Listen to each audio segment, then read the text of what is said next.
Welcome back to episode 4 of the Boxing Podcast, and it is the morning after the night before. So much to uncover from the undisputed fight between Tyson Fury and Alexander Usyk last night in Riyadh, and the undercard obviously as well, plus Taylor Catterall is coming up this weekend, so we'll have a little look at that. But we'll kick off with the main event in Saudi Arabia. Absolutely unbelievable fight from both Tyson Fury and Alexander Usyk. Usyk coming out victorious in the end, winning a split decision. Probably a fair result on the reflection of the fight. Tyson Fury definitely had his moments, had Usyk in trouble a couple of times himself. But overall, Usyk definitely did enough to get the nod. Tyson Fury started the fight well. I think he was definitely ahead through 6 rounds. Usyk did take the centre of the ring, but Fury seemed to figure him out a little bit. Usyk did look a little bit lost as the fight was entering the mid-rounds, and it just looked like Fury was just, coming on strong. He hurt Usyk with an uppercut in the 6th, started working the body really well. It looked like maybe it was en route to a Fury late stoppage, or at least him winning a comfortable points decision. And then it all changed towards the second half of the fight. I think it was in the 8th round, Usyk nailed Fury with the left, and blood was pouring out of Fury's nose. And then obviously in the 9th round, he hammered Fury with a left hook. How Fury stayed in the fight is, I have no idea. Unbelievable heart again and grit from Tyson Fury. Usyk had him stumbling everywhere, nailed him again with his second left hand. Somehow Fury still stayed on his feet. In the end, the ropes kept him up. And then after the count, he was saved by the bell. Looked like he didn't know what day it was. Obviously, came back okay in 10, 11 and 12, but ultimately Usyk had done enough and did win the fight. Ultimately by 1-4 to 1-1-3 on my card. Same as the last judge that Michael Buffer read out for Usyk to get the victory. Ultimately, I think where it went wrong for Fury in some elements, he's got too many voices in that corner. You got Sugar Hill saying one thing, Andy Lee saying another thing, John Fury saying another thing. There's no calm there. You got John Fury saying with fighting men use the jab. Sugar Hill's trying to put tactics in there. Andy Lee's telling him he's up with 2 rounds to go. There's a lot going on there. I think Fury needs to go back to the drawing board in that regard. It was a great performance by him. I said it multiple times already as well. I think his stock actually rose from that. We've seen him get up on the deck in the Wilder fights and stuff like that when he was pretty much out for the count. He was gone from that Usyk left hand, absolutely gone. And the man is just made of absolute granite. He will not go away. He will not fall down. Say what you want about Tyson Fury, but that man has unbelievable heart, and you cannot question that.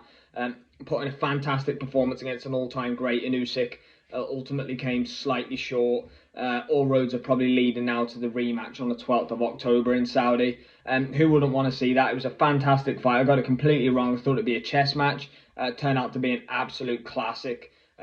Fury did really, really well in parts. He's piecing Usyk up for a good little bit of the middle of the fight there. But as all greats do, Usyk found the adjustments, found what he needed to do, and ultimately just poured it on down the stretch like he does in every single one of his fights. Undisputed at heavyweight, undisputed at cruiserweight. For me now, a clear pound for pound number 1 fighter. Hats off to Alexander Usyk. He is an absolute all-time great. You cannot take anything away from the Ukrainian. He had a few gut checks in there last night, passed them all with absolute flying colours. And what a nice guy as well. What a stand-up, respectful, wonderful human being Usyk is. All the good luck in the world to him, because he's a fantastic champion and great ambassador for the sport. Great to see the respect between the two of them at the end there. As for the narrative of Tyson Fury being finished after the Ngannou fight, he's gone. Quite clear to see now that he was completely demotivated for that. Completely different Tyson Fury in there last night. It would have been a different story if Usyk didn't look great himself and Fury didn't look great, but I thought Fury looked good in there last night. To push Usyk that far as well, Tyson Fury fought a good fight, and both fighters' stock rises from that last night. So incredible fight, couldn't have gone any better from a fan point of view. Let's get the rematch on now, providing both guys want it. The belts are going to fragment now, so we're probably going to see Filip Hrgovic and Dubois fight for the IBF. So we're going to have an undisputed champion for about 2 weeks. But hey ho, let's get the rematch on. The fight last night was to decide undisputed. Alexander Usyk's won that now. He's earned the right. The rematch is just going to be might be for a couple of the belts or whatever it is, but I'm sure every single person wants to see it because I absolutely do. Opetaya Bradis was it was a good fight. There's lulls in it for a long time. Bradis started too late, simply put. He had Opetaya ready to go, not ready to go, but he had him staggered a little bit towards the end of the fight, but it was too little too late. Opetaya won the first 3 quarters of the fight quite handily at a canter. He had Bradis's nose broken, I think it was. He's pouring blood. It wasn't the best fight ever, I'll be honest. I was expecting it to be round 13 from the first fight, which is an absolute classic. But Joe Opetaya did enough, looked susceptible again in the last couple of rounds. If Bradis had started a bit earlier, who knows what could have happened, but ultimately Opetaya did enough to get the win, and that's all he had to do last night. Joe Cordina against Anthony Cacace. I said on Fight Disciples that, Cacace's definitely a live dog in this. Very controversial because he did hit Cordina on the break, and from all intents and purposes, it did look like it changed the complexion of the fight when it did happen. But you have to give credit to Anthony Cacace. He capitalized on that. Looked like he had rocks in his hands. His record, only with 7 KOs in around 20-ish fights. Didn't suggest that last night. Looked like he was wobbling Cordina with every shot. Loaded up, had confidence in his work. Cordina just couldn't take them in the end. Very, very tough and very valiant effort by Joe Cordina. He took a lot of big shots in there and still wanted more. So credit to him. I'd like to see him move up to 135 pounds now. Looked a little bit tight at the weight. I'd like to see Lee Wood against Anthony Cacace at 130 pounds for the IBF and IBO. I think that'd be a cracking fight. Obviously looking like Wood's going to fight Warrington maybe before that, but I would like to see that fight. 2 guys with good power. Could be nothing but a slugfest, that one. But massive well done to Anthony Cacace. Took his opportunity at 35 years old when many wrote him off. I think he was his biggest 5-1 in that fight. So, massive well done to him. And let's see what's next for Joe Cordina. Mark Chamberlain again with a massive first round KO. They love him in Saudi. It's good to see him doing his thing. Now really about him moving on to the next level. And just last one to cover, Ajit Kabiel against Frank Sanchez. I called the Kabiel stoppage beforehand. Sanchez definitely wasn't right in there last night. There was something off with him. Thought the same about Cordina as well, to be honest with you. But Sanchez looked like maybe it was a knee or something like that. But he didn't fancy it. Early on, Kabiel was just establishing himself. Fair play to Ajit Kabiel. He came in and fought 2 undefeated guys. Underdogging both of them. He's meant to lose both of them. About time this guy got a big fight now. Joseph Parker type kind of opponent in an eliminator for a belt. He's 31 now. It was many years ago he fought Derek Chisora in Monaco as a 23, 24-year-old. Then he went quite quiet. But now he's back and seems to be in his prime at 31 and putting in career best performances back-to-back in Saudi Arabia. So let's get Kabiel a big fight. Overall, an absolutely incredible show last night in Saudi Arabia. It reminds us why we love the sport. Nothing but buzz around it afterwards. Every single fight delivered and more to the hype. As for the main event, let's get the rematch on now in October. I thought it'd be a chess match, got it completely wrong. It was an absolute classic. Had us on the edge of our seats. Usyk shown so many skills and so much heart from being hurt as well. Tyson Fury, the man just doesn't know when he's beat. I think we've got a great narrative to head into the rematch now. Both men can hold their head up high. Tough act to follow next week at the Leeds Arena for Josh Taylor and Jack Catterall.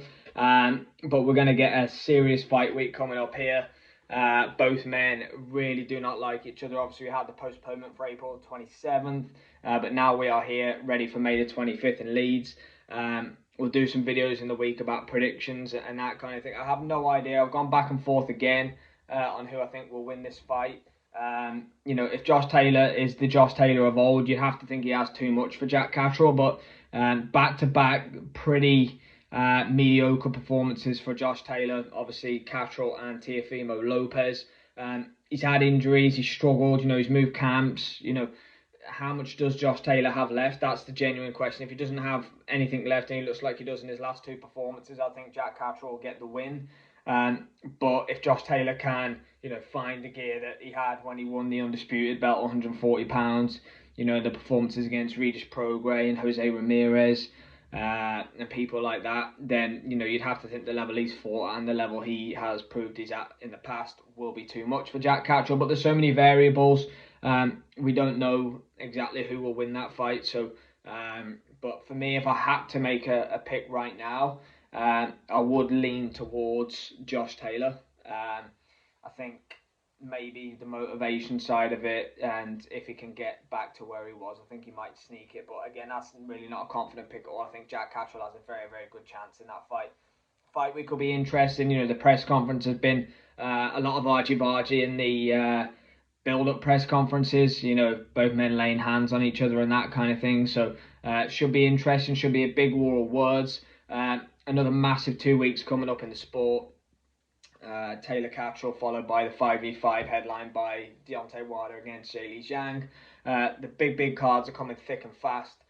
So much going on in the sport. It's in a better place. Say what you want about the Saudi Arabia investment into boxing, but ultimately the fight we got last night, put on by the Saudis, might not have happened if they weren't involved with the sport. So, as I said on the Fight Disciples podcast too, the way that they're bringing Crawford Madrimov into the States and they're bringing the AJ card to Wembley proves that they do want to grow the sport. It's not just about bringing everything to Saudi Arabia. There's fans worldwide that are going to benefit from this investment and seeing the best fights too.